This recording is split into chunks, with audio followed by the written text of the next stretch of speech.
Goeiemôre, good morning. My naam is Pieter Koen. Ek is Razan McKenzie. Ek is Elsa Esterhuizen en ons bankbestuurder Thys van Sail is natuurlik ook saam met ons. Goeiemôre Thys, lekker geslaap? Ag, mollig en jollig. Jy weet?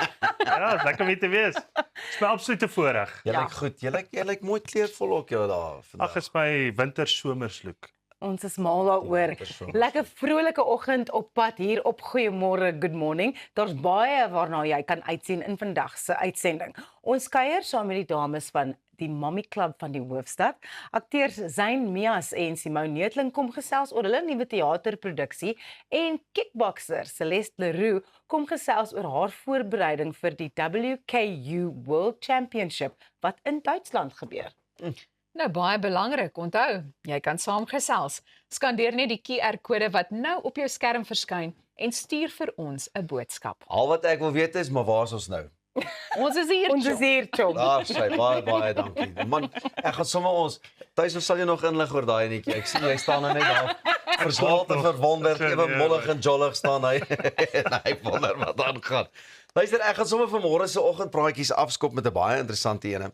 Wetenskaplikes, net voordat ek begin, kry julle elke jaar julle flu injection daai. Ek het verlede jaar gemis, maar het ook ek verlede moet jaar 'n gemis. afspraak maak om hierdie jaar te gaan, want ek dink omdat ek hom verlede jaar gemis het, het daai griep my bietjie gevang. So ek glo maar in 'n griepinspuiting. Selfde. Bysa? Ja, wat ek bid om reg met hom. Ja wat. Ja, wat? My griepinspuitingkie is ook gewoonlik maar rondom 'n Bosveld vuurtjie of 'n braaivleisvuurtjie met 'n goeiemôre koffietjie. Ja. Net nie hier mors nie, anders die vloerbestuurder weer op my. Man in elk geval. Wetenskaplikes van Finland en die VSA het 'n kougom ontwikkel, glo dit of nie, 'n kougom ontwikkel wat dalk in die toekoms kan help met griep infeksies te voorkom. Die kougom bevat 'n natuurlike antivirale proteïen genaamd vril. Vril, afkomstig van die sade van die lab purpurusboon. Ek kry altyd al die wetenskaplike name. So vroeg in die oggend, maar dit is lekker. Volgens 'n studie in die Molecular Therapy Journal kan hierdie kougom virusse in die mond vang en neutraliseer, waar hulle maklik versprei deur nies, hoes of gesels. Praat in laboratoriumtoetse het 40 mg van hierdie vril in kougom van 2 gram die griepvirus met meer as 95% verminder. Kan jy dit glo? So jy kou letterlik die griep weg. Dit klink vir my baie interessant. Okay. Die idee het ontstaan tydens die COVID-pandemie. Nou hoop navorsers om binnekort menslike toetse te kan begin en dalk selfs die kougom teen ander virusse in te span. So sal jy hom kou? Sal jy hom vat? As dit nou op mense getoets is, ja, en bewys is dat dit werk en is doeltreffend, maar hoe weet hulle dit werk as dit nou nog nie op mense Dis getoets is vir my baie nie? interessant, ja. Hoe sê jy nou vir 'n labrat of vir ietsie, kou daar. Of dit was dalk een van die assistente daar wat besluit het ek gaan in die middel van die nag gou 'n bietjie skelm hier inloer en ek gaan hom raak kou of wegkou. Maar ek het nou daar 'n foto gesien, die girl sê so 'n kyk dan blaas sy 'n bubble. So sê nou alles gevang het hier binne en hy blaas die bubble en hy pop. Ja. Dan is al daai bakterietjies mos weer uit. So is amper 'n dubbel, trippel. Oei. As hy Die weer. vraag hier vir my is dit nie iemand wat iemand ken nie en so iets in 'n joernaal, wetenskaplike joernaal laat beland, maar op die einde van die dag is dit maar net fiksie, wetenskap fiksie. Die Goeie ding is vraag. daar soveel tegnologie en goed wat aan die oomblik besig is om te ontwikkel dat almal doen 'n studie oor iets. Dan dink ek, kan hulle nie daai tyd en daai geld bietjie beter bestee nie op goed wat eintlik regtig belangrik is. Weer eens 'n eerste wêreldlands probleem. Ja, Wees, 100%. wat hulle doen. Man, dalk is daar mos energiedrankie, so ek wil kyk, dalk moet iemand 'n toets gaan doen om te kyk of dit jou regtig wings gee. Iets en daarvoor gaan. Oh, maar onthou julle daai balance bands? Jy weet, Ja. wat hulle op ons gesê het, ja, okay, in die begin was dit net vir balansering, later het was dit vir 'n matriek en later was dit vir ditjies en daadjies en iets Ja. van alles. Jy weet, so dit het 'n ding gekom, 'n frenzy geraak en Het jy een gehad? ek het actually en daar's 'n baie bekende persoon aan die agterkant van die bestuur van hierdie program Ja. wat nogal groot maat in Suid-Afrika aangebring het en 'n klein entrepreneur geword het as gevolg van balance Dan bands. sê ons hou van daai skinder. Maar dan het ek 'n finansiële kwessie vir jou. Sê nou jy is iemand wat hierdie tipe giere nou inbring en dit gaan wild en jy maak klomp geld. En dan vind mense uit, dit is dalk nie so doeltreffend soos wat Ja. mense dink dit is nie. dan is daai besigheid daarmee heen en al die makes some geld wat money, jy baby. gemaak het. Jy weet, so met ander woorde, maak maar net seker jy belê daai geldjies na die tyd, jy weet, en dan maak jy nog geldjie op baie geldjie. Ek dink Ras net om hierdie een af te sluit. Ek dink in Amerika is daar baie ouens wat al boeltwang verkoop het. Maar het hulle geld gemaak en hulle sit terug en sê nee wat, sien jy daai huis, sien jy daai kar? Ja. Alles te danke aan mense wat maar net gullible was. Chappies. Ons chat nou oor geld. Die volgende oggendpraatjie storie is eintlik iets wat ons regtig baie trots op moet wees. Ek weet Suid-Afrika is nou op really on a winning streak. Dis is Die baie. atletiek mense, Reino Nel is die sterkste man in die wêreld. En ons kan ook nou hierdie ding claim. Die Suid-Afrikaanse kunstenaar Marlene Dumas het Woensdag aand verlede week 'n nuwe rekord opgestel vir 'n kunswerk wat deur 'n lewende vroulike kunstenaar verkoop is in terme van hoeveel daarvoor betaal is. Die kunswerk se naam is Miss January en sy het dit in 1997 geskilder. En dit is verkoop vir hoeveel dink julle verlede week? Wel, How much would you guess? As ek daar op die That- skerm kyk, wat is dit? Is dit dollar of is dit rand? Let's go dollar. Kom Thys, jy dollars and cents is jou Ek kan vibe. nie dink meer as $1 miljoen nie. Jy sal nie dink meer as 'n Het jy die miljoen. skildery gesien? Ek het maar ek bedoel so maar Suid-Afrikaanse, kom ons sê net maar waar dit vandaan kom en goeters, nie dat ek ons kort skiet nie, maar ja, en is 'n relatiewe nuwe skildery en die skildenaar is nog lewend ook, so daar's ook 'n sentimentele prys daarbey nie. En sy's redelik nie heeltemal bekend. Ek weet nie, ek sê nie artist. Okay, so sy is $1 miljoen. jy sê $1 miljoen, wat sê jy? Ja, so 'n bietjie meer as So 'n 'n bietjie meer as 'n miljoen, Drie. Pieter? 3 miljoen.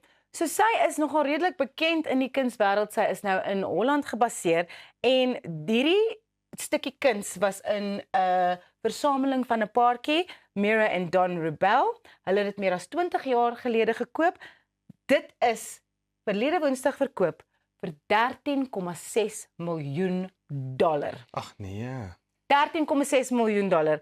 En Jenny Saville het voorheen die rekord gehou met 'n skildery wat in 2018 verkoop was vir $12,4 miljoen. En die skildery lyk so. Kom ons kyk na Miss January. What? Yes.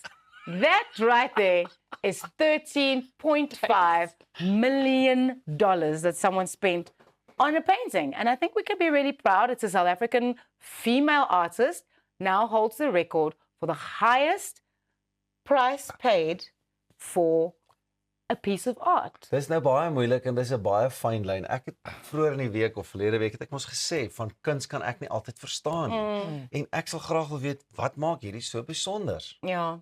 Wel, dit is die prys eerstens $13.5 miljoen. That's like almost 150 million rand, right? Or more than actually. Yes. Ja, nee, is bietjie meer, is amper nader Dis- aan 300. Ja. Dis te gou vir my wiskunde brein die oggend. Ja nee.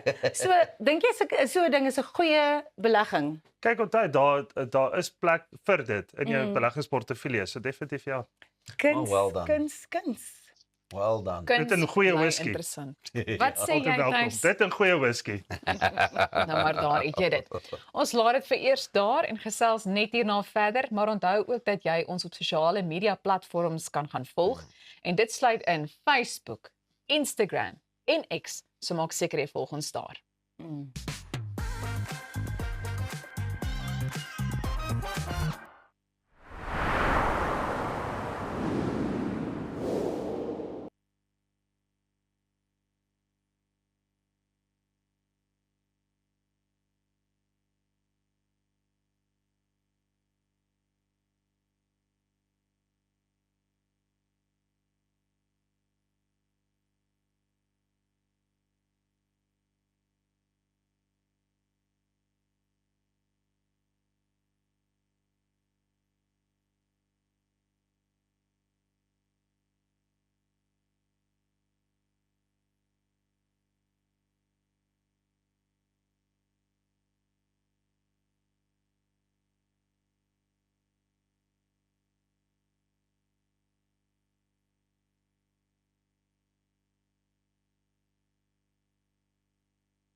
Welkom terug by Goeiemôre Good Morning. Nou ons wil graag van julle by die huis ook hoor. Skandeer net die QR-kode wat nou op jou skerm verskyn en sê jou sê. Nou voordat ons vanoggend se oggendpraatjies voortsit, wil ek net vir julle vra of enige een van julle al ooit boeliegedrag op skool beleef het of dalk is een van julle kinders al geboelie, ek weet nie. Ja, ek beslis. Ek het as kind nogal regtig deurgeloop oor die feit dat ek in die Kaapse vlakte ook groot geword het met donker vel en nie gelyk het soos die ander bruin mense wat daar was nie. So dit was die name wat hulle vir my genoem het, al daai tipe goed, kon my nogal gebreek het. Dit was regtig erg. Ja. Moet sê ek het ook lekker deurgeloop. Ek was mos meer die kultuurvraat as die sportvraat. Maar ek dink nie ou moet partykeer net dink dit hou by skool op nie, nê. Ewen nou in my volwasse lewe het mense my al geboelie, maar dan is dit jaloers, narcisties, daai tipe van ding. Maar ten minste as groot mens kan jy dit verwerk en jy weet from whence it comes. But when you're a kid, it's just like it's just all coming your way and you're trying to deal with it and you've got so much other stuff going on. Ja, ek dink ons almal het al maar deur daai rond in ons lewe gewees, op een of ander gegee tyd. Ek was in die laerskool baie klein. Jy sit nie glo nie. Ek was kort, klein, teruggetrokke, met 'n groot mond, jy weet, en dit het my altyd gekos. Jy weet so, maar ek dink dit het van 'n ou op 'n vandag 'n sterker persoon ook gemaak, net soos jy weet so. Maar dis juist hoekom 'n ou word geboelie en jy besluit gaan jy daardeur fight of Ja. Is it going to be the excuse of your miss and failures of gaan jy dit bou? Wel, ek het 'n storie raak gelees wat my nogal redelik ontstel het. En dit is 'n Kesha Diali, 'n graad 11 leerling van Atlantis wat 'n breinbesering opgedoen het en nou aan epilepsie ly nadat sy na bewering in April buite die skool deur 'n groep boelies aangerand is. Nou sy was in 'n koma en is steeds te swak om skool toe te gaan en volgens haar ma is Kesha al sedert graad 9 geboelie oor haar klein postuur en leerprobleme. Nou die Wes-Kaapse Onderwysdepartement ondersoek die voorval terwyl 3 leerdlinge dissiplinêr verhoor sal word en die familie pleit intussen vir geregtigheid en ondersteuning en ek dink dit bly 'n baie groot probleem in skole en nogal iets waar 'n mens ook passievol voel. Die vraag is net hoe moet dit hanteer word want dit voel vir my dis werklik 'n probleem wat hand uitdruk en wat net nie verbeter nie. En daar is nou soveel verskillende tipe boeliegedrag, soos die cyberbullying en al daai tipe goed. En weet jy wat vir my nogal regtig ontstel, is dat ons sien baie gevalle op sosiale media waar mense nie inspring om te help nie, hulle is besig om dit af te neem. Ja. In plaas van so waar is jou gewete? Hoe word jy grootgemaak as jy sien iemand loop deur, jy sien iemand sukkel en dan is jy eintlik besig om liewer jou videoetjie vir sosiale media op te neem as om te gaan help. Dink jy dit is iets wat by die huishouding ook begin? Ek dink verseker. Definitief Ek dink by die die voorbeeld wat jy gaan kry by die huis is wat jy gaan na jou buite toe vat, jy weet, in skool toe, wat ook al die geval mag wees. En ek dink die meeste van die tyd as jy gaan kyk tipiese boelie en jy gaan kyk byvoorbeeld sonder met alle respek en weer eens is my opinie en jy gaan kyk na die ouers, dan kan jy amper half die konnotasie sien. Jy weet, dan sien jy half klaar die gap. En dit is wat dit nogal hartseer maak. Ek sê altyd 'n mens moet eerder as jy nie iets goeds te sê het nie, los dit, bly stil, jy weet. In boelie begin juist by dit en hoe hulle uitgetart word en I don't know, maar ek sê ook dit begin by die huis, die opvoeding wat ouers gee. Want monkey see, monkey do. Wat hulle by die huis sien en beleef. Maar moet stop by die skool. So met ander woorde wat ou dame doen is jy moet 'n inisiatief probeer uitrol by skole en dan moet jy dalk sê ja, so skole buddy wat ook al die geval mag wees. So wat dalk 'n groep ondersteunende kinders is wat meer senior is, soos byvoorbeeld graad 12s. Soos wat jy jou leerlingraad of prefekte het jy dalk 'n kolle buddy beweging. Okay, en dan weet jy mos as daar probleme is enigsins na jou toe, want na jou toe kom, maar kan jy na daai ou toe gaan of daai girl toe gaan. Jy weet en dat hulle jou kan bystaan en selfs baie keer hulle sal kan intree. Want dit het ek ook al gesien met 'n boelie is as jy dit aanspreek, jy weet dan is daar 'n oplossing van 'n lont. Jy weet wat sou ontplof het, maar dan kan dit dalk eerder gelos word. Wat vir my regtig eintlik ontstel is die feit dat dit so gewelddadig is. Dat hulle vir Kesha breinskade gegee het. Daar's nog 'n saak eintlik wat op die oomblik in Johannesburg dit het verlede week die inligting het uitgekom oor 'n seun ook wat deur 'n groep net so geslaan is. Daar's ook 'n video geneem en dit is net vir my ek kan nie glo dat kinders so gewelddadig teenoor 'n ander kind kan wees nie. My vraag is, weet daardie kinders wat die boelies is, se ouers van hulle gedrag? Hoe hanteer hulle daardie gedrag? En net om aan te sluit vinnig by wat jy gesê het, ek weet daar's baie, ek meen plaaslike mense wat uitreik en vinnig 'n praatjie gaan hou by 'n skool oor boelie. Maar ek dink nie dis 'n ding wat een keer nadat hy een keer gehoor is, by die kinders, daai kinders het regtig berading nodig of ondersteuning nodig van op 'n ander manier en 'n meer gereelde manier om te sê. Moet ook nie van die boelie vergeet nie, want die boelie het ook hulp nodig. Jy weet so met ander woorde, dis wat ek sê, die boelie. Ja, dis goed, dis 'n goeie punt wat jy. Hy die berading. Baie goeie punt. In steede van die wat geboelie is. Deur net byvoorbeeld eerder as 'n ou praatjie. Kinders, julle moenie boelie nie. Dit werk nie. Daai ouens sit daar agter, hulle is die myn makkies van die plekkie. Is daai kind ook nie geherstel word in daai siklus nie, dan gaan hy so in sy eie huwelike. Ja. Jy weet, en dis waar jy daai dysfunctionality kry. Jy weet, en dit word weer aan daai kinders oorgelaat. So is half 'n ding wat net van een generasie en volgende generasie een of ander tyd by daai ding gesny word. En kies jou vriende goed, né? Julle onthou die storie van die waterkloof ook destyds en dis meer, ek dink birds of a feather flock together en as hulle nooit by mekaar uitgekom het, sou dit ook nie gebeur nie. Of as een ten minste gesê het, ek stiek nie hiervoor nie. Ja, wel mense hoop dat die skole dalk ook 'n bietjie meer daadwerklik sal optree. Ek dink in sommige gevalle sit hulle ook maar met hulle hande in hulle hare. Maar dat hierdie probleem werklik Wat gebeur is met haar met Kisha?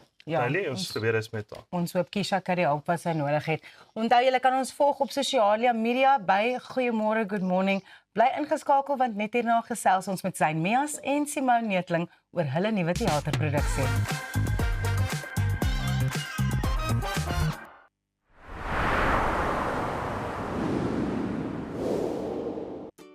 When it comes to scooters, mobilities, hoverboards, and kids' electrical ride-on cars, I proudly endorse iGlide, a company which is truly on top of their game.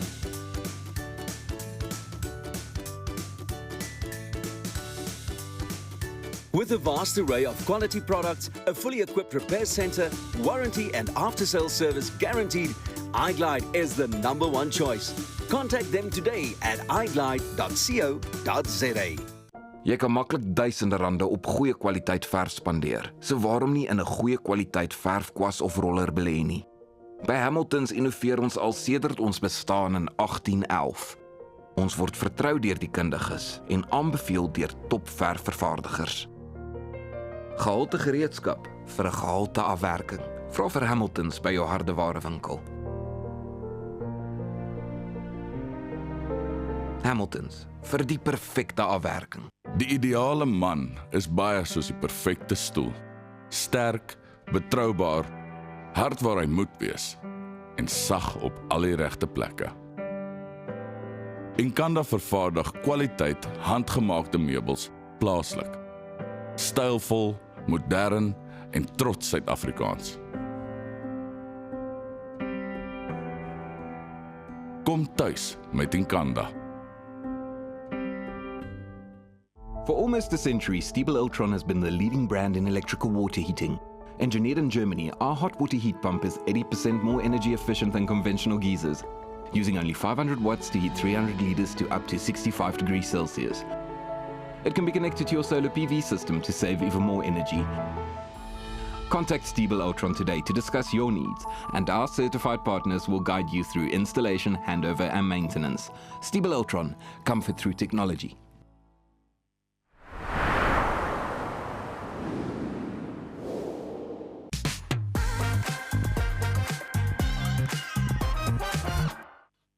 Welkom terug. Jy kyk Goeiemôre Good Morning. A Doll's House Part 2 is 'n toneelstuk deur die Amerikaanse dramaturg Lucas Nath wat in 2017 met groot lof op die verhoog verskyn het en 8 Tony-benoemings ontvang het. Die stuk is nou op Suid-Afrikaanse bodem te sien met bekroonde akteurs Zayn Meas en Simone Neethling in die hoofrolle. En hulle is vandag hier saam met ons om meer oor die produksie te gesels. Baie welkom Zayn, welkom Simone. Goeiemôre, good morning. Tell us about A Doll's House 2 because we know the Henrik Ibsen with that classic play and now there is a reworking of it from Lucas Nath that you guys are both in. Yes. Simone, you want to tackle that one? Okay. In English? Yes. I'll try. So the part one, I'm saying, which was the original. It kind of just went about, or is about, this woman that decides to leave her family, to leave her household, because she is Going to find herself. yeah, she's searching for something more. And that wasn't normal. That was we've spoken about how revolutionary that actually was of the time, because women didn't leave. Women had their roles in the household, in the family.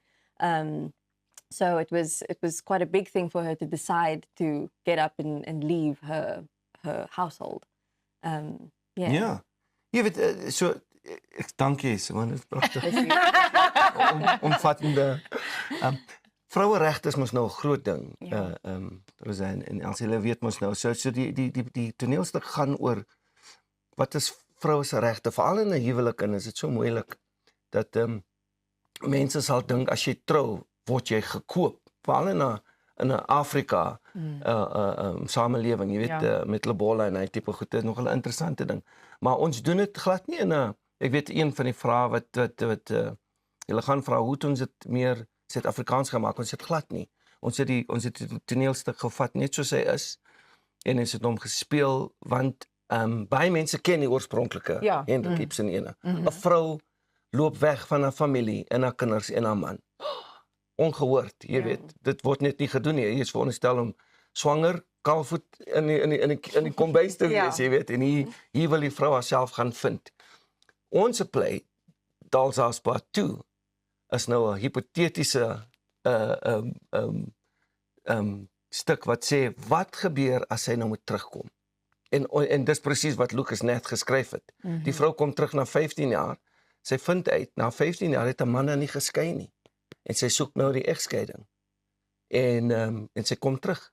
En jy weet, vir baie mense is dit, hoe kan dat deel 2 is van 'n klassieke play? Henrik Ibsen is al lang oorlede. 1879 het hy hom geskryf. En hier kom iemand in 2017 en skryf 'n deel 2, jy weet. So moet 'n mens bekend wees met die oorspronklike toneelstuk om hierdie een te kan geniet. Not at all. It can stand alone as a play itself. If you know it, then that's good and it's all good and well. But you don't need to know it to be able to know the context of this. I think maybe that word context could be important. Is if you would like to know a bit more context of what is happening, why this is happening 15 years later, because this play it takes place 15 years after she decided to leave. So if you would like to know more context, then by all means, but it's not a requirement to know. Weet, so baie van wat ons sê in die toneelstuk, gee soort of 'n flashback van wat gebeur het in die eerste een. So selfs ken jy nie eens die eerste stuk nie, is dit fyn. Want hulle praat oor toe jy geloop het dit gebeur en ek het dit vir jou gesê en so en so en so. So ons vul in, so te sê, wat die eerste stuk oor gegaan het. So jy hoef glad nie die eerste Dolls House te ken of gesien het nie of gelees het nie om hierdie een te geniet nie. En dit is nie so ernstig nie, want dit sê dis half 'n komedie. In fact, it's quite a bit more comedy than just half a comedy. Ek doen 'n hele ding aan die einde wat ek dink beteken hoe jy gaan nou totaal overboard hierso. Maar dit is 'n interessante dialoog oor die huwelik en vroueregte, menseregte en so aan, jy weet, wat baie mense interessant vind. Zane, tell us about, and Simone, tell us about what it was like finding this piece together as a cast. Dat was baie interessant. Ons het 'n Amerikaanse, sy's Afrikaans, Barbara Rubin. Sy is in Suid-Afrika gebore, maar sy is nou resident director at die New York Theatre Academy. Wow. Sy het uitgevlieg uit Amerika uit om die regie te kom doen. En sy het 'n proses gehad van hoe sy dit wil doen. Wat totaal anders is as hoe ons dit doen hier in Suid-Afrika. En so, maar dit was 'n baie collaborative, dit is 'n ensemble stuk, jy weet, dit is nie Bianca Amato wat die hoofrol speel van Nora, ek speel haar man Torvald, Emmy speel Emmy. Simone speel Emmy, my dogter, en 'n wonderlike aktrise met die naam van Charlotte Butler speel die what is she, the housekeeper? Nurse, housemaid, ja, goeie vriend, speel dan aan Anne-Marie. So dis 'n baie lekker stuk, en ons het collaborative gewerk, jy weet, baie collaborative baie insette van vir mekaar gegee. Barbara is baie oop met dit. Ja. En dis wat nice is van teater. Jy weet, partykeer kry jy 'n baie autokratiese regisseur wat sê nee, Elsa, Rosanne, julle doen dit net so en nee, jy weet. Ja. Maar as ons het baie we didn't workshop really. Yeah. Maar dit was so 'n soort van 'n werkwinkel tipe finding it. Veral ek en Bianca wat die eindtoneel moes gespeel het. Het ons tot 2 aande voor die openingsaand het ons dit nog nie, het ons nie geweet wat ons gaan doen nie. En ons het dit gevind, I think 2 aande voor ons geopen het ons gesê that's it, that's what we're going to do. En dit is die nice ding van toneelstuk doen. Jy weet op TV, op film, sê hulle vir jou, jy doen hom so En jy staan op en daai jy staan daar, draai om hier so tel die koppie daarop, maar met teater is dit meer jy vind die proses. I don't know if you found it. I was going to say exactly the same. I think we did a lot of table work. Yeah. So we sat around the table and we just spoke and we shared and we thought a lot, which I think helped solidify us as a cast and us with the piece as well. Because even now, while we're in Joburg, we've had a whole Cape Town run already. And we're still finding things. We're still discovering things. There's still new things in each scene, which I think it feels like a bit of a blessing because it's like nothing is the same. Nothing stays the same. Thank you so much, Zane. Thank you so much, Simone, for coming to talk to us about A Doll's House 2. We will have all the information about the show up on our social media and where you can get tickets. Moenie hierdie produksie misloop nie. Ons gesels nog verder hierna. Bly ingeskakel op Goeiemôre, Good Morning.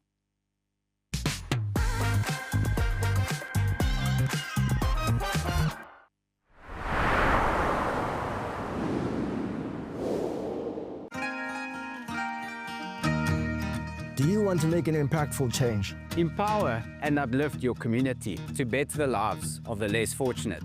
Share your ideas and build healthy friendships in a community of like-minded individuals.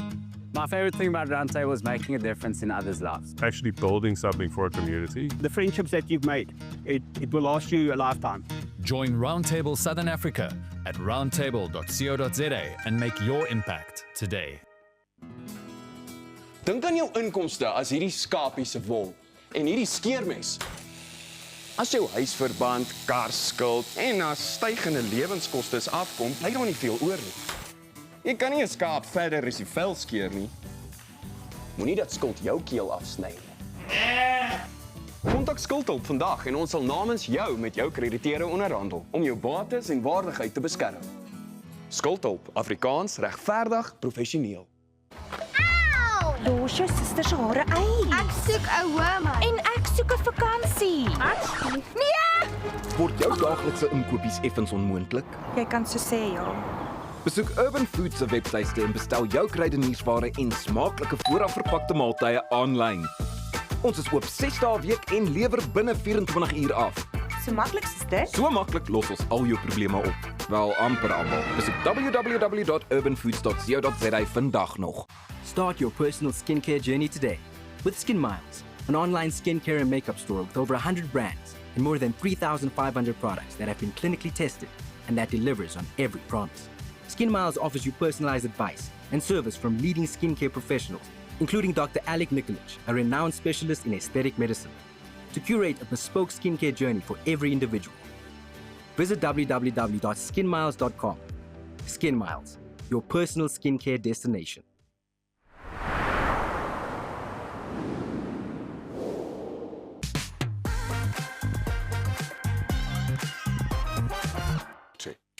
Goeiemôre, good morning. Die tyd het sopas aangeskuif so net na 6:30 vanoggend en dis nou tyd om geldsaake te bespreek. Nou kyk, 'n bietjie rente of stewige dividende is altyd lekker en welkom tot Jan Tak sy pond vleis kom eis. Thys gesels nou oor belastingvrye of belastingvriendelike beleggings saam met Rian Grobler van Everest Wealth. Dankie Pieter, en soos altyd 'n voorreg om natuurlik vir Rian Grobler by ons te hê van Everest Wealth. En ja, soos wat Pieter sê, belasting is maar belasting. Jy moet maar soos wat hulle sê, die koning maar betaal wat hom toekom of die keiser. En dan natuurlik, jy weet, maar die moeilikste ding is om natuurlik altyd te doen is om daai keiser te probeer betaal met geld en winste of dividende wat jy gemaak het. Maar dit gesê, Rian, daar word baie keer verwys na belastingvrye beleggings. Is alle beleggingsbasis, weet wat daai taal gebruik belastingvry. Nou, altyd lekker om by julle te wees. En op jou vraag nee. So daar's net een belastingvrye belegging wat ons tans in Suid-Afrika het en dit is jou wat ons almal ken as 'n tax-free investment. Jou ander beleggings is meer 'n belastingvriendelike belegging. So as ons gaan kyk na jou uitkeerpolis wat 'n endowment is, daar betaal jy 30% belasting. Daar's produkte wat jy net 20% belasting betaal, maar daai almal hou daarvan om te sê nee, dis belastingvry. Jy hoef nie te bekommer nie. Maar hy sal eers belastingvry wees die dag wat jy hom uitkeer. Maar binne in die produk sal jy belasting betaal. So jou enigste belastingvrye belegging is jou tax-free soos wat ons hom algemeen ken. Okay, so en daar's ook natuurlik limite op dit. So met ander woorde, wat is daai limite net vir die kykers? So as ons gaan kyk na jou belastingvrye belegging is R36,000 per jaar wat jy mag insit. So jy werk uit na R3,000 'n maand toe en dan in jou leeftyd kyk ons na R500,000. Jy mag nie meer as dit insit nie en sou jy meer as R36,000 'n jaar insit of jou limite oorskry, word jy dadelik teen 45% belas. So maak seker jy over-contribute glad nie. Okay, so weer eens is dit baie belangrik om daai advies dan te verkry van die adviseur wat jou kan guide om nie te overcommit op 'n belastingvrye belegging nie. Maar kom ons sê jy het net jou R500,000 diskresionêr ingesit wat jy mag insit en jy het byvoorbeeld 'n R500,000 se groei op 'n dag gemaak. So daai R500,000 se groei is dan dus belastingvry. Dis korrek. So as ons gaan kyk is dit gaan jy omtrent so 13.8 jaar vat, so rondom af na 14 jaar toe, as jy R36,000 'n jaar insit om jou R500,000 cap te kry. So sou jy 10% per jaar kan kry op jou groei. Gaan kyk jy nou net so oor R1 miljoen oor die 14 jaar. So daai R500,000 ekstra, dit is belastingvry. So jy kan daai R1 miljoen dan op jou tydperk uithaal en jy sal nie belasting daar betaal nie. Dit is wat die belangrikheid van 'n belastingvrye belegging is. Dis daai ekstra bietjie groei wat jy nie op vir Jan Tax hoef te gee nie. Natuurlik. En as 'n ou net bietjie net weer eens gaan kyk. Soos kom ons sê ja, tax-free investments for dummies. Okay, net vinnige reëls en regulasies en hoekom is dit so belangrik om jy weet lank in so 'n tipe van belegging te bly? So kyk, jou grootste probleem wat ons almal het is hulle sê luister, hier vat vir jou belastingvrye belegging as jy A of B of C wil doen, maar alles wat jy onttrek mag jy nie terugsit nie. So dit is hoekom krities belangrik is om die ding so lank as moontlik te hou. So kom ons sê daai R1 miljoen na 14 jaar, as jy hom vir nog 20 jaar kan hou ook teen 10%, gaan jy by die 4, 5, 6 miljoen rand kan uitkom wat belastingvry is. So dit is waar die voordeel kom. Maar waar die ouens hulle self in die voet skiet is om sê, luister hier na so 5, 6 jaar, ek het 100,000 nodig, ek haal dit uit. So nou gaan kyk ons na die compounding effek wat 100,000 vir jou oor 30 jaar kan gee. En dit is waar die ouens die probleem maak. So ek wil amper sê 'n 101 is moenie, in my opinie, moenie vir jou kind 'n belastingvrye belegging uitneem vir sy studies nie. Want nou sit jy dit op sy naam vir sy studies eendag, nou onttrek jy daai gedeelte. Jou kind het vandat hy begin werk, kom ons sê op 25 tot aftrede, wat 65 is, het hy 40 jaar wat daai kapitaal eintlik vir hom kan groei. So as jy dissipline het en jou kind het dissipline, en jy kan sê luister, ek sit elke maand vir jou bedrag weg en hy hardloop vir 45 jaar, sit jy daai kind way vooruit. Die dag wat hy moet alle groei wat jy op daai ding kan maak, nee. Korrek. Het jy enige voorbeeld of grafiek of iets wat jy wou gewys het op dit? Ja, so kyk as ons die grafieke kan hardloop, dit is nou maar presies wat jou compounding effek is. Om dan te kan sê luister, ja, so 10 jaar of 14 jaar om jou miljoen vol te maak, as jy daai ding los vir 40 jaar of 20 jaar tot 40 jaar, wat te kapitaal jy wel kan uitkry. Die voordeel is, sou jy kom ons sê jy is nou 30 jaar oud en jy kan 35 jaar nog na belastingvry toe bydra. Die dag wat jy aftree, hoef jy na jou pensioenfonds te raak nie. Jy het 2, 3, 4, 5, dalk 10 jaar wat jy in jou belastingvrye kapitaal kan raak om 'n aftrede te gebruik voordat jy in jou pensioenfonds kan raak of hoef te raak wat dan nog met 10 jaar gegroei het. En ons weet altyd met pensioenfondse waar jy bydra, daai laaste 5 jaar is jou kritiese jare wat jou pensioenfonds amper heeltemal verdubbel. As hy byvoorbeeld afsterf en nou is ons belastingvry. Belegging daai gedeelte van sy boedel. Is daar boedelbelasting dan betaalbaar dan op daai groei of op daai hele lomsom? Maak 'n deel van jou algemene 3.5 miljoen wat jy dan belastingvry wat son kan kry en dan daarna of nee, so kyk jy, ons het al baie kliënte gekry wat die belastingvry aan hulle uitbetaal. So dan sit belastingvrye kapitaal wat aan die begunstigde uitbetaal en jy kan dit weer gebruik. Of hy dra hom oor en jy kan hom gebruik waartoe jy wil waartoe hy geskuif word. So ek dink die belangrikheid is sit met jou adviseur, sit met die beplanning om dan te sê luister, waartoe beweeg ek? is dit vir my? Want baie mense sê nou luister, ek gaan my aftreeannuïteit los, ek gaan net in 'n belastingvrye belegging ingaan, wat in my opinie weer nie die regte gedeelte is nie. Jy moet gaan sê luister, hoe pas elke liewe produk in jou gedeelte in jou portefeulje in? En dan die belangrikste is asseblief moenie in 'n belastingvrye belegging belê en sê luister, ek gaan 'n gewone bankfonds gebruik nie. Hoekom wil jy 6% vat op 'n belastingvrye belegging as jy risiko kan vat? Jy het 10, 15, 20, 30 jaar se groei. Dan wil jy risiko vat om te sê luister, ek wil kyk of ek 'n 10, 15, 20% groei kan kry, want daai groei wat jy kan kry is belastingvry. So why don't settle for 6% if you can get 15? Ja, natuurlik. Julle by Everest Wealth het ook 'n belastingvriendelike portefeulje. As jy ons net 'n bietjie daar kan verduidelik, daai inkomsteplan van julle wat belastingvriendelik is. Ja, so kyk jy, wat ons gaan verwys na belastingvriendelike belegging, so jy gaan kyk na jou uitkeerpolis wat jy 30% in jou fonds betaal. Dis 'n algemene een in die mark wat almal kan vir jou gee, elke maatskappy. Maar waar ons by Everest Wealth anders is, ons het 'n dividendgedrewe portefeulje.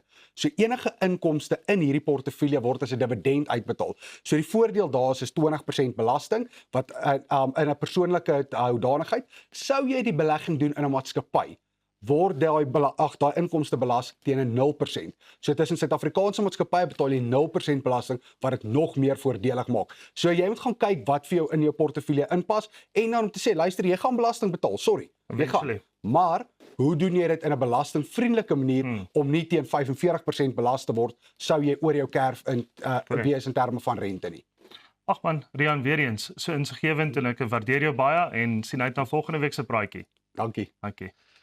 Nou ja, opinie soos altyd en as jy die regte advies wil hê, maak gerus die nodige afspraak. Onthou, jy kan ons hierso op Goeiemôre Good Morning ook kom adverteer. Al wat jy moet doen is stuur net 'n e-pos na sales@creatorsway.co.za. Hierna is dit sportsake saam met Arnold en ons gesels met 'n sportvrou wat hard kan skop. So kry sy dalk vir jou 'n sterk koppie koffie vir die volgende een.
18 minute voor 7 op hierdie heerlike Dinsdagoggend. Goeiemôre, good morning.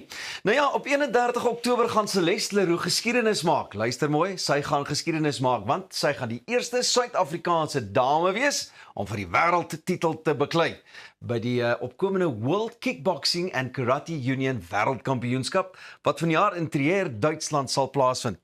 Arnold is gereed om met haar te gesels. Ek weet hier kom 'n lekker warm ene en saam met haar hier in die ateljee vandag is ook haar afrigter, Morney Lotter.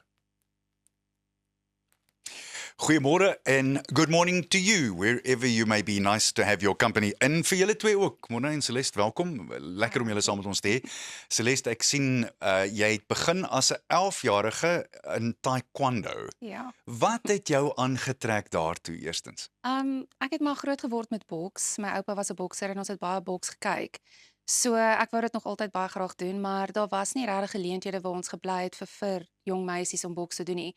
En die naaste aan dit was taekwondo geweest. So ek het met dit begin toe. En jy het ongelooflike goeie en vinnige opgang gemaak. Ja, dit is maar harde werk en ek het baie goeie afrigters gehad. Ek was nog altyd baie blessed en ja, dit was vir my 'n baie mooi sport om mee te begin. Baie dankbaar vir dit vandag. Sy praat van jou, dink ek, Morney. Definitief. Ja. Hoe hard is dit om 'n redelike vinnige verhouding te bou tussen atleet en afrigter, Morney? Dit hang af van persoonlikhede ook maar. Jy weet, so dis 'n ding soos enige ander verhouding. Dit word gebou met tyd. Dis gebaseer op vertroue. Jy weet die atleet moet die afrigter vertrou. So as jy vir die persoon sê, hoorie, doen dit, dan moet hulle dit doen. Hy moenie jou dink vraagteken. Ja, dis die ding. So ek dink dit is 'n ding wat tyd vat. En jy weet dit bou maar soos enige verhouding met tyd en daai vertroue wat ewen in die boks kry. As jy ingaan en die afrigter trek jou deur, daai keer glo die atleet nie hulle kan dit doen nie. Die afrigter glo in hulle. Ja. En as hulle sien, weet jy wat, daai vertroue was nie misplaas nie, dan daai verhouding word net sterker. Hoe groot is skopboks in Suid-Afrika op die oomblik? En is daar groei op die oomblik, Morney? Daar's verskillende style van skopboks. So wat ons doen is K1 kickboxing. So dit is 'n spesifieke styl. Dit is hoe kan jy sê dis seker die hardste styl van kickboxing. So dit groei baie. Ons van WKU is besig om die sport baie te stoot. Dit groei van juniors af reg deur tot die professionele vlak. So ons het baie goed gedoen in die laaste om en by 7 maande wat ons hierdie na hard stoot. En ja, daar's groot vrugte wat ons pluk. Celeste, gee vir ons 'n insig in wat K1 is. Hoe is dit anders as die ander style? Soos Morney gesê, dis 'n baie harder vorm van kickboxing en dit is gebaseer of wil amper sê die history van dit kom uit Kyokushin karate uit wat baie fisies is. Maar ek dink om dit die maklikste verduidelik is mense wat Muay Thai verstaan. Dis 'n baie vinniger weergawe van dit. Dis net so hard, dis net so fisies, maar omdat dit gebou is vir televisie en vir pro en vir mense wat daar buite wil kom, is dit 'n baie vinniger weergawe van dit. Ek draai nou na jou professionele deel. Jy het talle grade in tandheelkunde. Tandheelkunde. So die vraag as dit ware is, jy voet hulle uit op 'n Saterdag aand en dan sit jy op 'n Maandagoggend terug of al dan nie? Ja, ek ken daar mense wat kan help met dit. So ek is daarom nie al bad nie. Vertel vir ons hoe dit gebeur. Wel, ek het maar in skoolvakansies gewerk vir 'n tandarts en toe éventueel aansoek gedoen vir tandtegnologie. En dis eintlik ook hoe ek in kickboxing gekom het. Ek het vir 'n man gewerk wat in kickboxing was. En en ek het begin werk vir die maatskappy heidaglik. Dit is hulle is die grootste uitvoerder van mediese devices in die wêreld en ek is baie dankbaar vir hulle want hulle ondersteun my sport net soos wat ek my werk ondersteun. Ek wou jou juist vra, hoe moeilik is dit om hierdie professioneel te doen en dan ook 'n werk te moet hê? Dit is baie moeilik en ek dink ek is baie meer geseënd as baie atlete daar buite, maar die persoon vir wie ek werk is 'n groot ondersteuner. Ek het tot en met vandag toe nog nooit vir my CV vir hom gegee nie. Hy het my aangestel omdat ek 'n professionele atleet is. Want hy het gesê atlete werk hard want hulle het dissipline en dis al wat hy nodig gehad het om te weet. So ja, ek's baie dankbaar vir dit. Morney, kom ons draai terug na afrigting toe. Wat is jou filosofie oor afrigting? So die eerste ding wat ek gewoonlik vir mense sê is as jy 'n geleentheid wil kry soos byvoorbeeld die wêreldtitel, dan sê ek jy moet eers die kampioen aan die binnekant wees. Anders dit kom van binne af buitekant toe, né? So dis hoe jy lewe, hoe jy dinge doen. Obviously daar's 'n struktuur wat ons volg om soos byvoorbeeld Celeste sterker, vinniger te kry. Daar's 'n tegniese aspek obviously die hoe jy eet, al daai tipe dinge, strekke, allerlei. So ons het 'n klomp mense wat betrokke is met hierdie, so 'n hele span wat ons mee werk om seker te maak dis reg vir hierdie geleentheid. So dit is 'n hoe kan ek sê, dis 'n wetenskap, as jy dit so wil stel. En dit is 'n strategie wat jy moet volg om reg te wees met hierdie. En tyd is 'n ding wat mense moet in ag neem. Jy moet gaan en sê, weet jy wat, ons begin vroeg, as seker goed wat ons mee begin, en baie van dit is ook sielkundig om die persoon reg te kry. Dis heel duidelik, verskoon my, gebaseer meer as enigiets anders op dissipline, nie waar nie? Baie waar. Jy moet baie gedissiplineerd wees. Yes, dit is waar. Hoe kry jy dit reg? Wat is jou wagwoorde om jou gedissiplineerd te hou, Celeste? Ek dink as mens enigiets in die lewe erg genoeg wil hê, gaan jy die tyd en die moontlikheid insit vir dit. En hierdie geleentheid is groter as net ek, want hierdie geleentheid gaan veroorsaak dat dit deure oopmaak vir ander vrouens soos ek. En daai is vir my 'n baie groot motivering. So ek is nie bereid om op dit kans te gee of op te gee nie. Jy bied ook vroue seminare aan. Ja. En ek sien dit word meer en meer populêr. Vertel vir ons daarvan asseblief. Wel, wat ek agtergekom het deur my jare is daar 'n wanindrukking van hoe vrouens moet oefen, want hulle baseer dit baie op dieselfde as mans, maar ons is nie dieselfde nie. Ons is nie fisies dieselfde nie. Ons hormoonvlakke is nie dieselfde nie. So dit het my 'n paar jaar gevat om die regte mense bymekaar te kry om so 'n seminar aan een te sit. En ek besef meer en meer hoe belangrik dit is, want baie jong vrouens het nie eintlik regtig eers 'n idee van wat hulle liggame kan fisies doen in 'n sport wat so hard is soos K1 nie. Ek wil nog steeds nie hier met my raakskop nie, so dat ons dit net op die tafel sit.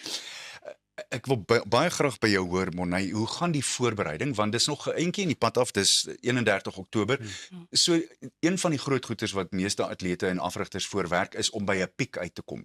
Julle seker nou in 'n opboufase, nie waar? Yes, ja, ons is besig met die opboufase en nou op die oomblik is ons besig met die hoe kan jy sê, algehele fiksheid krag wat atlete sou genoem het 'n winter. Ja. So ons is besig met dit in klein tegniese goed wat ons nou begin skerp maak en dan soos jy sê, dan gaan ons opwerk na 'n peak toe wat ons dan begin weet meer hoe kan jy sê, fokus op sekere elemente. Wat sou daai elemente wees, net vir 'n bietjie insig? Strategie is die een ding. So ons weet die opponent wat sy teen gaan deelneem is sterk in sekere areas. So ek sien ook sy's Nikki Kardashian is bekend daarvoor dat sy verskriklik vinnig is. Ja, sy kyk, die een ding met haar, sy het 'n styl wat baie aggressief is. Sy like vorentoe kom. En sy hou van haar hande gebruik, so haar boks is redelik sterk. So ons is voorberei vir dit en ons het 'n strategie wat ons glo gaan baie goed werk. En ja, so op die oomblik, dit is harde werk om reg te maak vir so 'n geveg. Dit is baie harde werk. Dit is nie vir almal nie. Jy weet, as jy sê dissipline, baie daar voel jy, weet jy wat, ek sien regtig lus vir hierdie.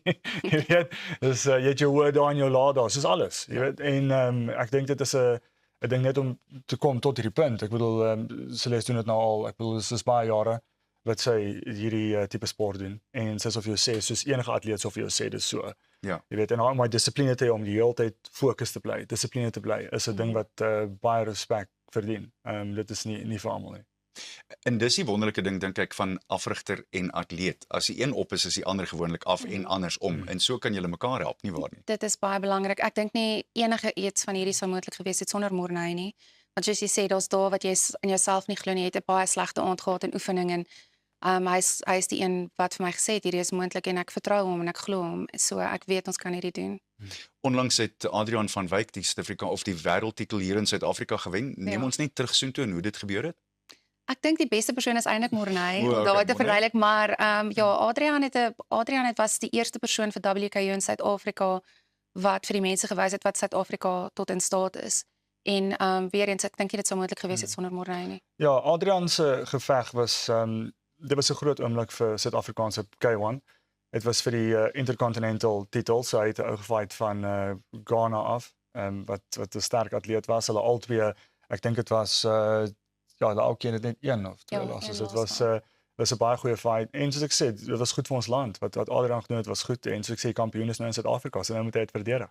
Ja. Dis natuurlik 'n groot voorbeeld vir jou ook daarbey saam, nie waar nie? Verseker, dit is verseker. So hy kan nie die enigste een wees nie. Hoe voel jy oor dit wat kom? Daar is mos maar altyd gemengde gevoelens en maar die groot ding is vir my soos ek voorheen gesê het, dit is groter as net ek. Ek wil dit baie graag vir myself hê want dit is jare se werk wat jy ingesit het, maar ek dink die deure wat dit gaan oopmaak vir die ander vrouens soos ek is net unquestionable. Snaakse vraag, maar help my reg. Is jy bang voor 'n geveg? Is daar bang of is daar senuwees? Hoe sou jy dit beskryf wat jy binne voel voordat jy kry toestap?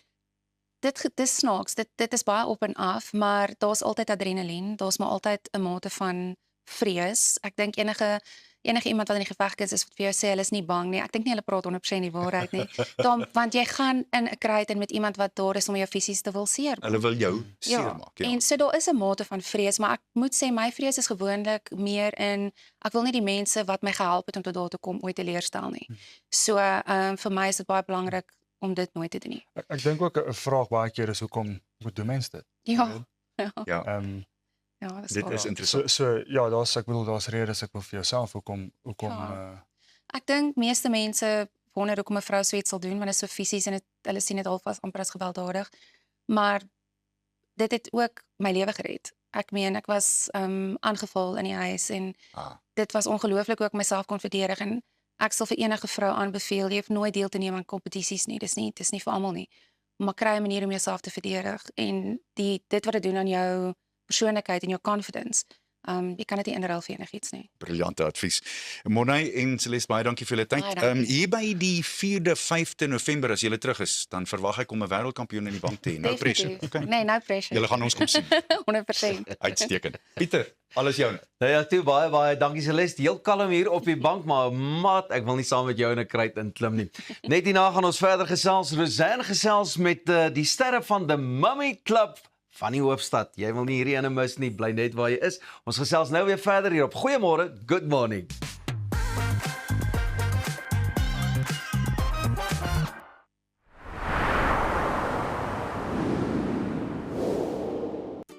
When it comes to scooters, mobilities, hoverboards, and kids' electrical ride-on cars, I proudly endorse iGlide, a company which is truly on top of their game.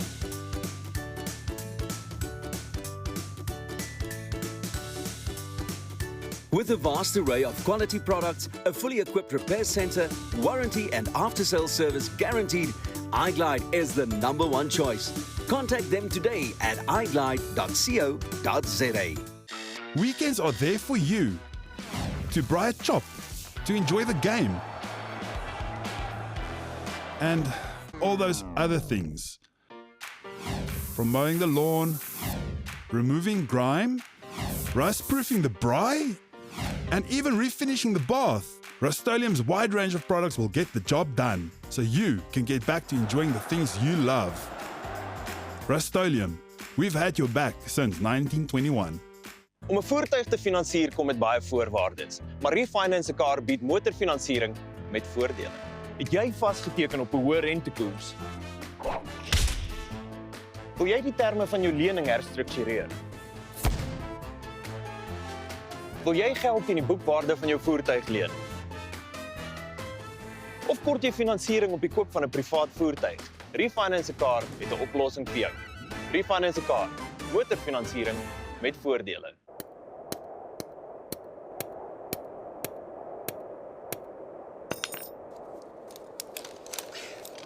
Is it secure? Yeah, it's secure. Are you sure? Trust me, my guy. Okay, let's go.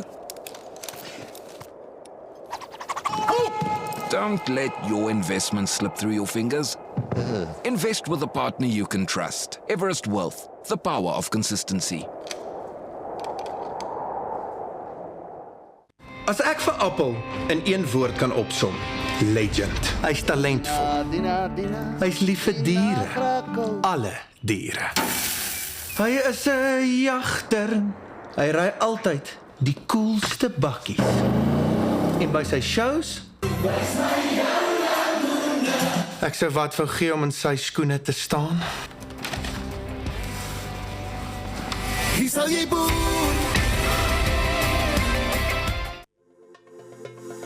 Kom ontsnap na Lettabong Lodge, jou eco-vriendelike paradys in die hart van die Waterberg. Geniet luukse safari tente, bou jaar in ons waterpark of ontspan in ons restaurant. Daar is avonture vir die hele gesin. Van wildritte tot staproetes, daar's iets vir almal. Ervaar die rustigheid van die Bosveld, net 2 uur vanaf Pretoria. Boek nou by Lettabong Lodge, waar onvergeetlike oomblikke wag.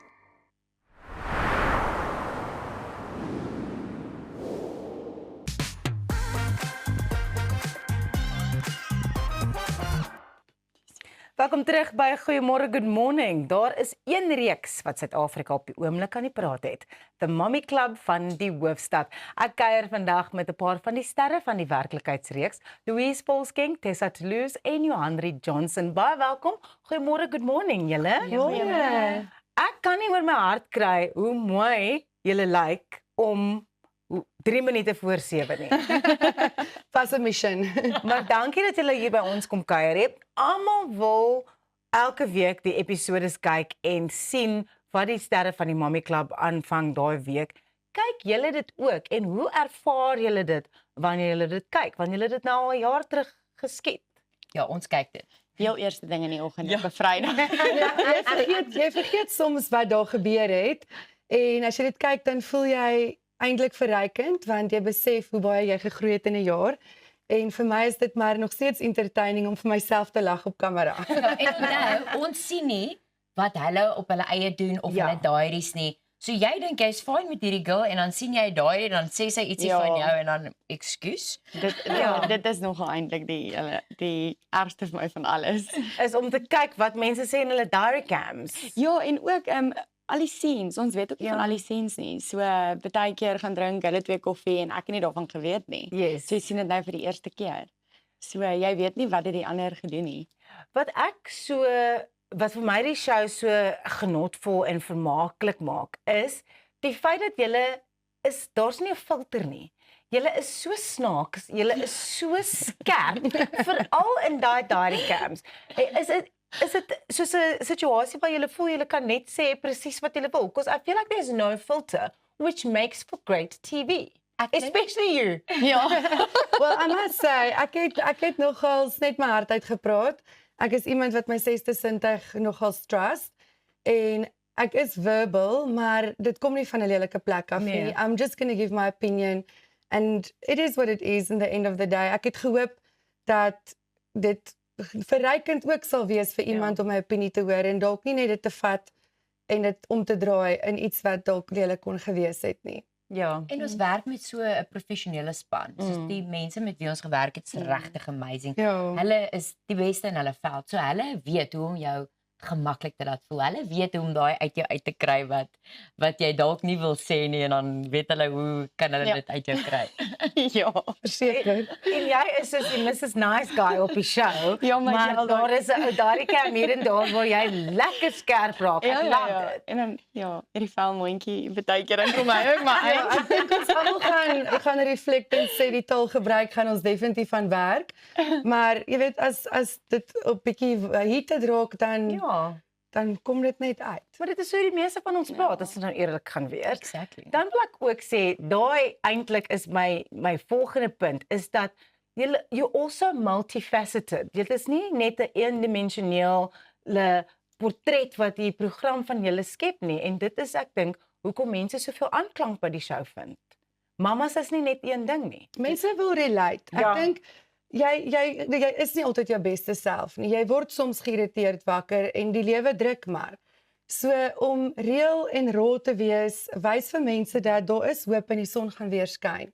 So vir my was dit regtig maar net om mense te inspire om te sê dis okay wie jy is. Jy is jou beste asset, jy. Ja. Op your good and your bad days. En ek hoop as mense die show nou kyk agterna want ek weet in die begin toe dit net uitgesaai is en hulle ons voorgestel het op die TV en so aan, was dit baie mamas wat net werk aan hulle self en hulle het nie careers nie en so en ons het net nannies en dit so ek hoop dat as vrouens nou kyk kan hulle regtig aanklank vind by ons wat kan sê weet jy wat hierdie mamas juggle alles. Hulle kyk mooi na hulle self, hulle het besighede, hulle het kinders en jy gaan net oor 'n balans. Ja, altyd aan die einde van die dag. Te veel van iets is nie altyd 'n goeie ding nie. Ja. So ons is nie net gym girls nie. Ons is nie net werkende mamas nie, maar daar's 'n balans en dan is ons funny ook so nou. Julle is kom ons die wyn benodig. Julle is baie snaaks. Jou seentjie Cohen is nou baie klein. Jou kinders is nou 'n bietjie groter en jou nou ook Tessa. Hoe ervaar hulle dit dat mamma op die TV is? Kyk, initieel wou ek nie baie graag gehad het my kinders moes die program kyk nie, want dit is 16 rated. Maar hulle was tog deel daarvan gewees en dit is wie ek ook is by die huis. So vir hulle om op te kyk na my om te besef, weet jy wat, my mamma het lang aande geshoot, vroeë oggende. Ek meen ek het vanoggend 5 ure toasted cheese en ham and cheese gemaak. Ja. Terwyl ek hier besig is om 'n make-upie te doen. As ek hulle kan inspireer met wat ook al hulle gesien het op die kamera, dan het ek gewen. So hulle kyk dit. Ek sê soms vir hulle druk toe julle ore. Ja. Of ek fast forward 'n bietjie deur die heated scenes, maar hulle het dit verskriklik geniet. Ja, Louise? Myne ook, absoluut. Hulle het dit geloof. My kinders is maar bietjie skouponies. So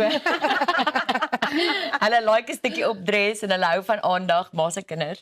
So nee, hulle wil net weet, gaan daar 'n seisoen 2 wees? Ja, hulle is nogal excited vir dit, dink ek. Ja, maar dit is natuurlik wat almal wil weet. Gaan daar 'n seisoen 2 wees? Ons weet nog nie, maar ek dink dit is op die kaarte want ek meen hierdie show breek rekords. Ja.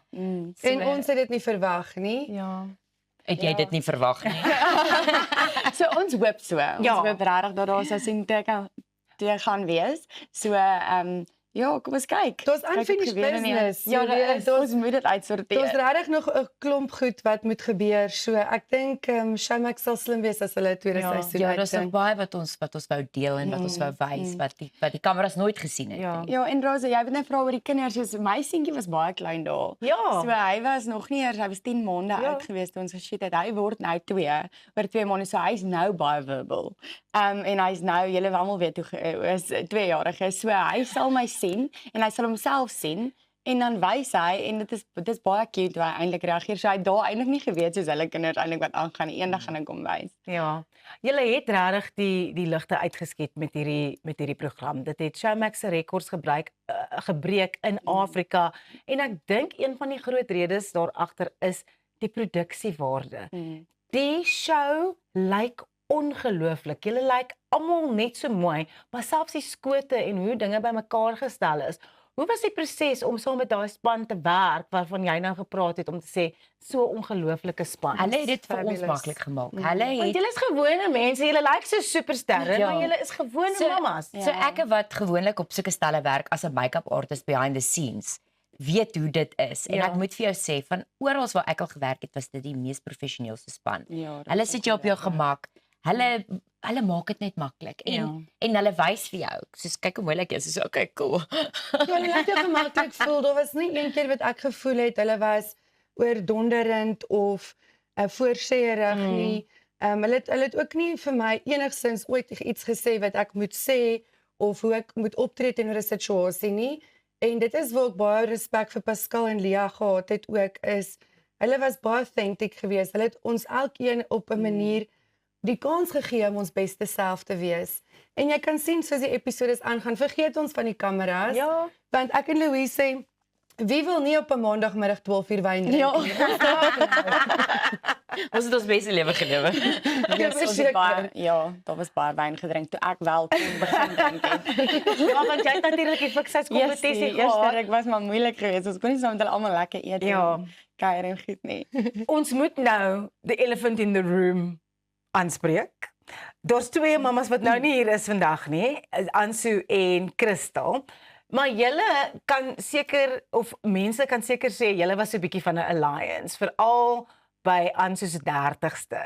So is dit iets wat julle opsetlik gedoen het of is dit net dat julle 3 meer ingemeen met mekaar gehad het en hulle is nou maatjies van dit het natuurlik gebeur. Ja, ons kan nou nie te veel weggee nie want reunion kom Ja, ook nou nog, jy natuurlijk. weet. Maar hulle was maar 'n unit, hulle 2 en ons 3 het maar aanklank gevind met mekaar. Ek ken vir Louise deur besigheid. Ek het eintlik glad nie vir Johanri geken nie. Sy was net 'n sosiale media vriendin. So toe ek deel raak van die reeks het ek besluit ek judge nie mense op wat ander mense vir my vertel nie. Ek moet self daai experience hê. En omdat ek en Louise mekaar redelik geken het, het ek gevoel sy ken kwaliteit mense en ek het net gevoel dat ek vir Johanri graag beter wil leer ken. En dit was glad nie die idee om 'n alliance te gehad het nie. Ek het tot die einde probeer om aan albei kante liefde en aandag te gee, maar as 'n mens dit iets gee wat nie received is nie, dan moet 'n mens ook aanbeweeg met die lewe. Ja. En dit maak vir 'n baie interessante televisieprogram. Sonder dit sou dit nie so awesome program gewees het nie. Presies. So dit is iets wat julle 3 beslis weer sal doen. Definitief. Ja, Definitief. Nee, definitief. Net die skedule bietjie mooi uitwerk. Ja, nee, kyk, Ja, maar dis harde werk, hoor. En dis lang dae, dis lang ure. Jy het nou gesê jy het agter die skerms bietjie gewerk, maar was enige iets van die opname van die program, het enige iets julle regtig verras? Ek dink die laaste episode het my verras want ek het myself nog nooit uit 'n ander oogpunt uitgesien terwyl ek op 'n date is nie. So vir my was dit verskriklik snaaks geweest. Ek giggel so baie ek kan omtrent nie praat. Ja. Wat my verras het is maar die hoeveelheid werk wat in so iets ingaan. En ek dink dis hoekom 'n mens moet maar daaroor mooi dink want ons kinders is nou bietjie ouer, hulle raak besigger by die skool. Dit maak ons skedules is die skedules is vol, rop. vol, Ja. vol. En ons is besigheidseienaars. So dit maak dit so klein bietjie moeilik. Ja, dit kan ek goed verstaan. En ek dink dit is hoekom ek ook soveel aanklank vind by die program en hoekom ek dit so geniet is om ek is ook besig om 'n hele klomp balle te juggle. Soms val een op die grond, soms val een uit die venster uit, wat ook al. En julle is regtig vir my regtig 'n inspirasie en julle is vermaak. Julle maak mense week om elke Vrydag te kan kyk. So ek hou my vingers gekruis vir seisoen 2. Ja, en Rosa, om vir te sê regtig as mense dit kyk, 100% was ons onsself geweest. Ja. En dit is vir my die lekkerste om terug te kyk en wat my dit verras my nie eers nie want ek kan regtig sien dit is presies wie ons is. So die sagte Johanri wat daar is wat almal heeltyd vir my oor sê, jy weet nou maar met alles wat aangegaan het van staan op vir jouself, maar dit is wie ek is. Baie dankie. Tessa Louise Johanri van the Mommy Club van die Hoofstad.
Welkom terug.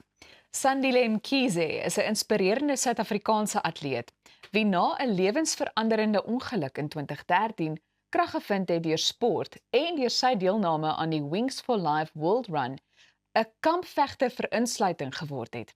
Hy gesels nou met Arnold Keerts. Good morning. Goeiemôre weer eens. Good to have you with us. Sandile, thank you so much for joining us. Really appreciate your time. I think let's start right at the beginning. Take me back 12 years to your accident, if it's not too painful to talk about. What happened? No, for sure. So I was on a morning bike ride with a couple of friends where we decided just to get some air and sort of to motorbike or cycling? Super bikes. Okay. So come from a family of motorbike enthusiasts. But yeah, unfortunately, on our way to Woodbank, I ended up taking a corner where, unfortunately, I lost control. I went off-road, not really sure what happened in between that, but I ended up waking up on the floor. I realized something was wrong, and I knew that sort of life would be different afterwards. And I've been trying to piece life together ever since. Take me back to the moment that you realized when you just said life is going to be different. What was your first realization? I think the first thing I thought about was, goodness, this is really happening. That's number one. See for serious. But also, I think part of my personality, and I didn't really understand sort of the gravity of the situation because I've always been able to navigate my way through challenges or situations. So I figured, you know, I'll knock this out of the park. Once that's done, I'll get back to life.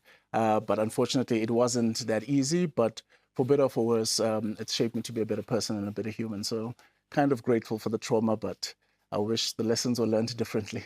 When something like this happens, obviously there's the psychological battle that happens. Yep. Take me through those stages before we start talking about what you do these days and how amazing you were during the Wings for Life run.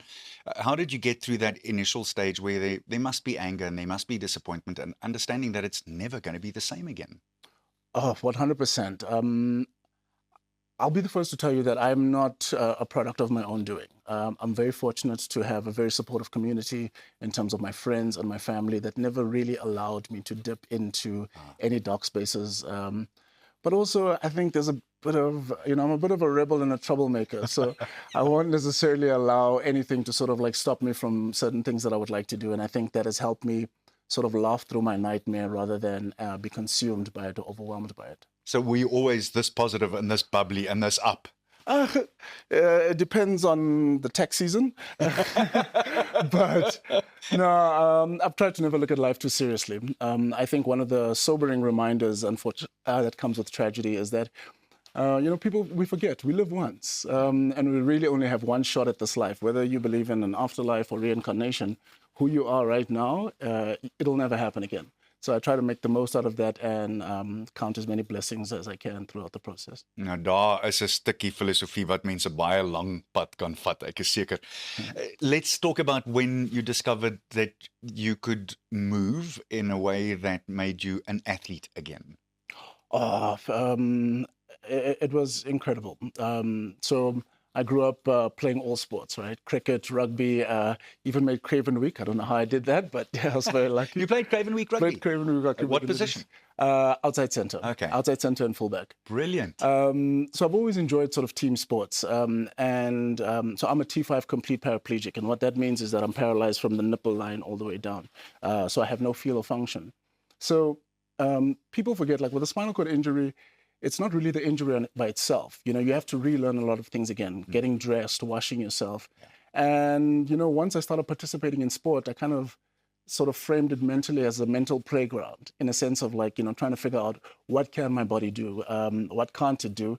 And whatever I determine what I can't do, I just realize I need to be more creative and then just try again and keep the process going. I have a dear friend, Andy Scott, who's in the same scenario as you. And Andy always said, guys in wheelchairs who've lost their legs really don't care much because what's the worst thing that can happen? Oh, yeah. Well, the worst is behind us, but also we get really good parking at malls. So and you've always got a seat. Exactly. It's not that bad. Talk to me about the run, the Wings for Life, because it is a massive movement. It happens on the same day right around the whole world. And we've had one or two South African winners who've done the world win.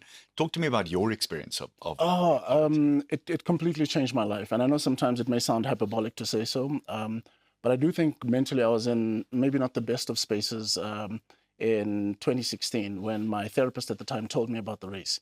you become isolated, especially once you have a particular version of yourself mentally, right? And you don't want to be in public because, my six-pack days are gone, so to speak.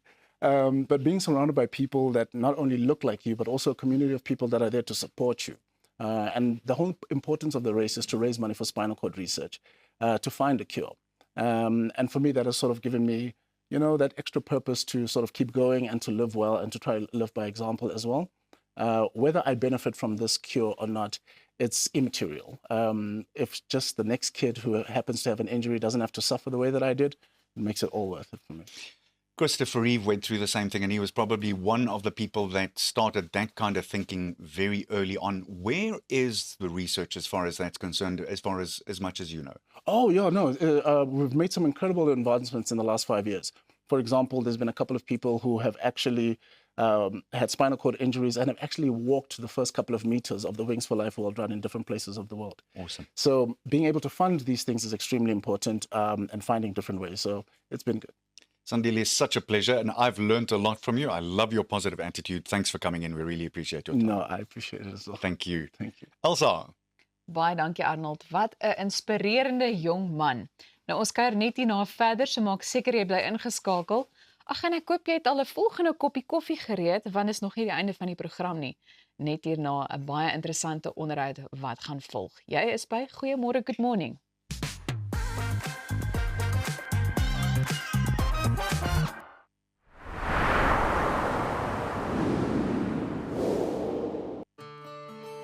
At ProCare, we bring compassionate care right to your home.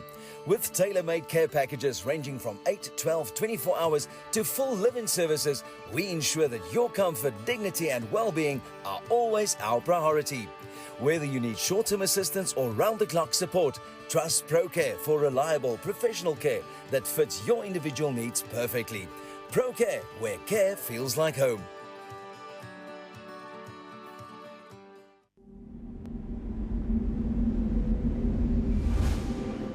Dis die glimlach wat bly, gaan hulle weg. Leef verliefde steeds voort, want die liefde ontferm, gedei soos dit hoort.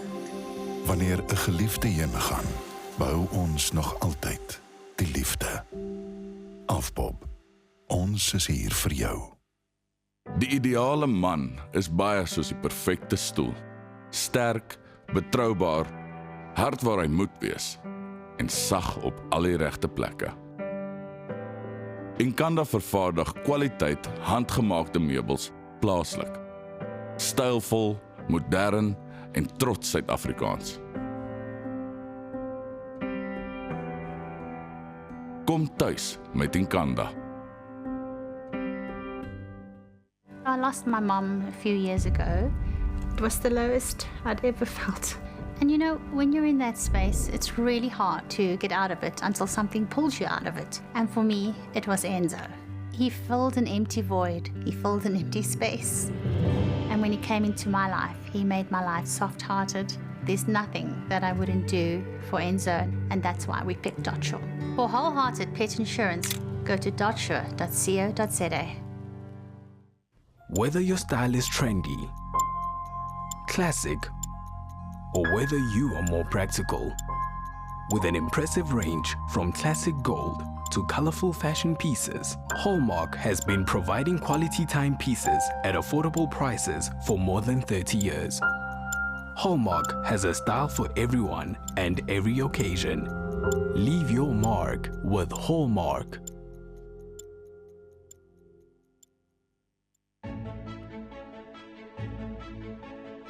Hoe kan so 'n klein nesie toekomsbestand wees? Goeie beplanning, stewige anker, kreatiwiteit, unieke ontwerp, risikobestand. Laat ons jou help om jou finansiële nes te bou. Dinamika Finansiële Dienste. Finansiële vryheid met vertroue. www.dinamika.co.za.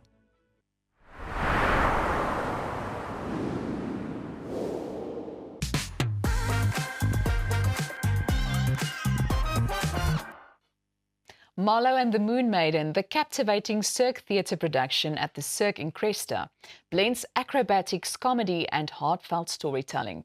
Joining us today is its star artist Daniel Buckland, who dazzles as Marlowe the Clown, and director at the Cirque, Joanna Pawelczyk.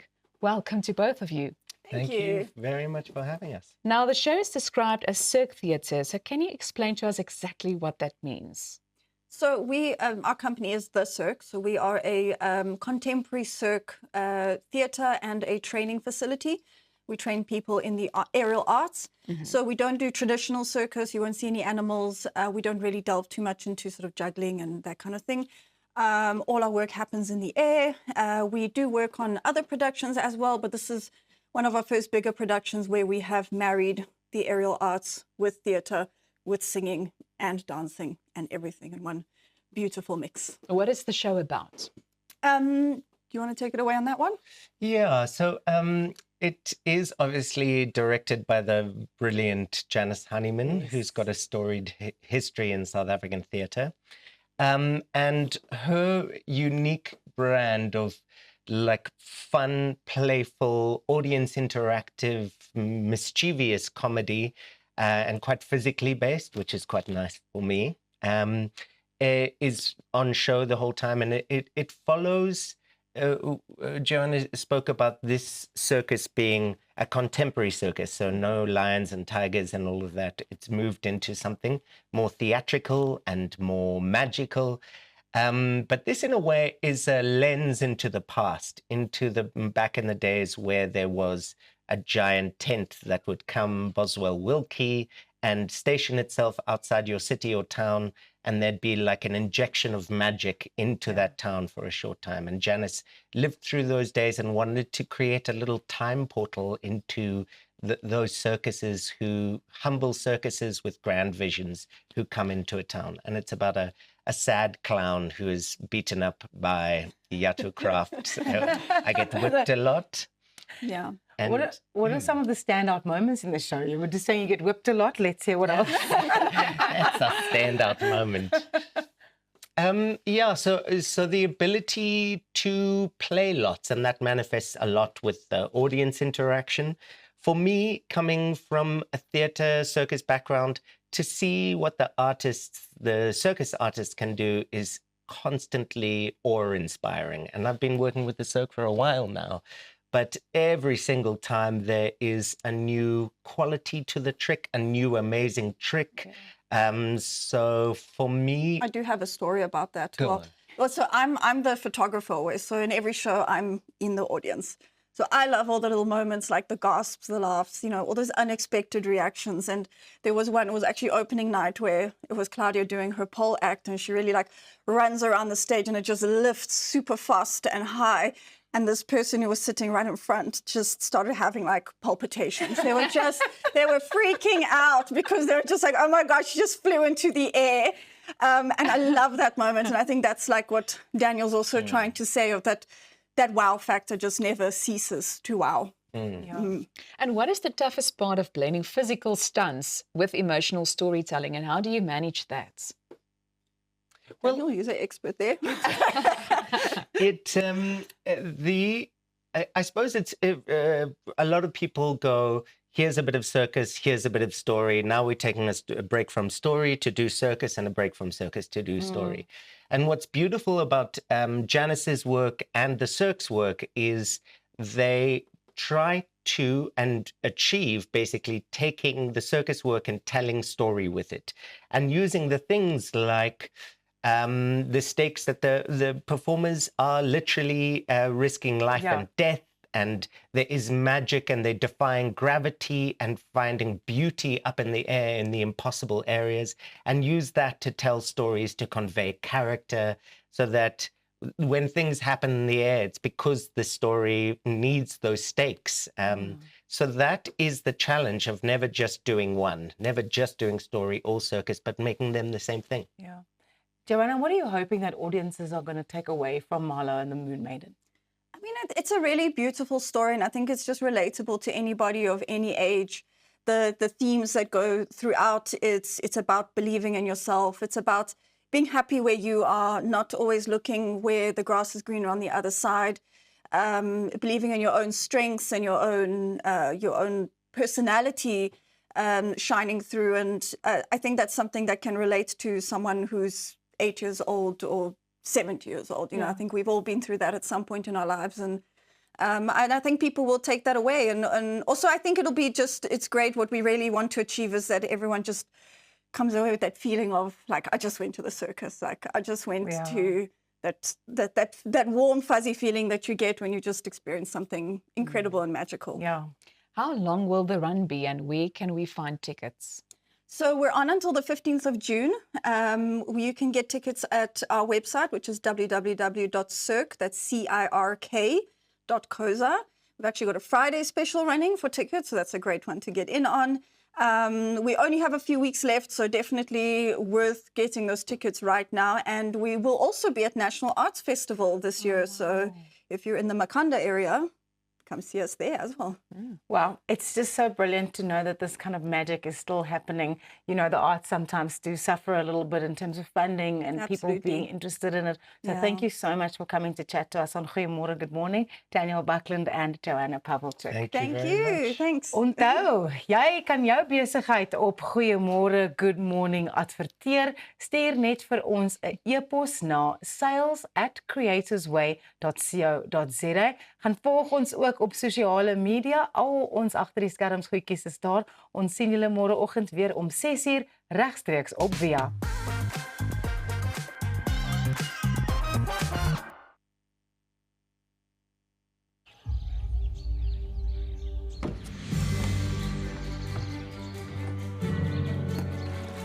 Investing in anything worthwhile takes dedication.